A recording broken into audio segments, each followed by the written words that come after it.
Welcome ஐடியர் comrades. பூனேவில் ஒரு 17 வயது சிறுவன், அதாவது இப்போ தான் வந்து +2 பப்ளிக்கே முடிச்சுட்டு ரிசல்ட் பார்த்த நிலையில் வந்து அதை பார்ட்டி பண்ண மஜா பண்ணுறதுக்காக வந்து பாய் வந்து பப்புக்கு போயிருக்காப்புல.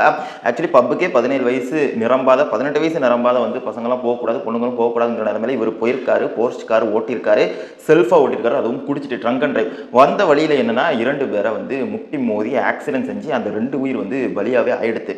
இப்போ இதில் விஷயம் என்னன்னா, அந்த பையனுக்கு 15 மணி நேரத்தில் பேலை கொடுத்துட்டு ஒரு 3 இது சொல்கிறாங்க, ஒரு ஒரு ஒரு அசைன்மெண்ட் மாதிரி கொடுக்குறாங்க. என்ன அசைன்மெண்ட்னா, அந்த பையன் வந்து டிராஃபிக் போலீஸோட வேலை செய்யணுமா, அந்த டிராஃபிக் போலீஸ் அந்த சிஸ்டம் எல்லாத்தையும் ரூல்ஸ் எல்லாம் கற்றுக்கிட்டு 300 வரைக்கும் எஸ்ஸே எழுதணுமா, அதன் பிறகு நாளை பின்ன வந்து யாருக்கும் எந்த ஒரு கஷ்டனாலும் எந்த ஒரு தேவைனாலும் போய் நிற்கணும், டிராஃபிக் சம்மந்தப்பட்ட தேவைகள் ஆக்சிடென்ட்னாலும் போய் நிற்கணுன்ற மாதிரியும் சொல்லிட்டு குடிச்சதுக்கு வந்து கவுன்சிலிங் போங்கன்னு சொல்லி அமுச்சு விட்டுட்டாங்க.